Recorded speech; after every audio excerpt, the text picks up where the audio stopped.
哦吼，猪哥搞空调，即搞辣空调。大家好啊，我是猪哥。台风过后啊，天气还是有点阴晴的，有点小雨。前2天支援了同行2天，现在可以做自己的活了，爽歪歪。开着3轮车拉一台小挂机过来安装。哎呀，我们过长吧。可以开，就是不凉的，这10多年了。东莞从哪里出去的？这里下去那边。够不够长？这个客户这里有一台旧的空调，格力的，外机居然放在阳台底下，而且还对着墙壁这面吹。哎呀，这是哪位大神安装的？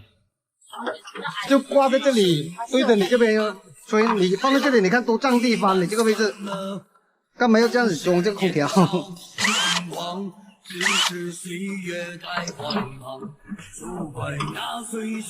经过沟通，客户说这台旧空调是之前搬家的时候是搬家公司帮他安装的，据说是今年年初搬过来的，然后就没怎么用就坏了。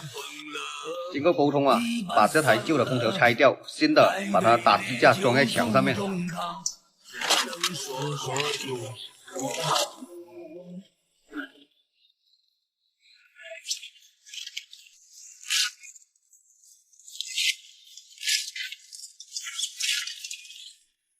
用力向上顶就可以了。没有。哦吼，如果搞空调又搞辣空调。之前旧的空调铜管是从下面穿出去的，还要加长铜管的。现在新的我就建议客户重新打个洞，从这里直接背出管出去。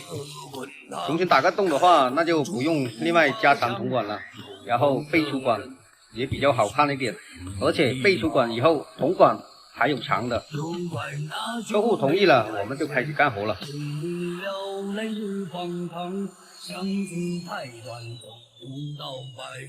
这些红砖墙我一般打孔都是干打的，也很快的，3-2分钟就把它打穿了。不是年少不疯狂，只是岁月太荒唐。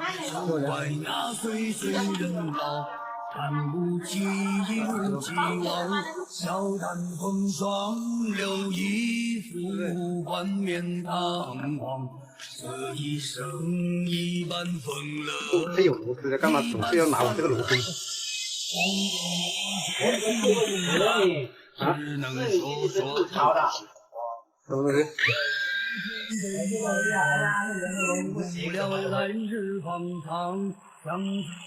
在广东的地区，城中村的出租房空调外机安装在阳台这里，都是很普遍的一个现象来的。不是年少不疯狂，只是岁月太荒唐。都怪那岁岁人老。这样你自己来的回。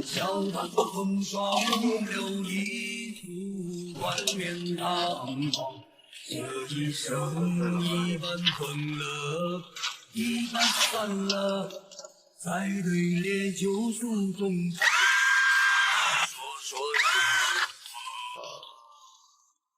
管路都接好了，真空还没抽够时间，再等一下，现在就可以开机试机了。每天挣几百，生活多姿多彩。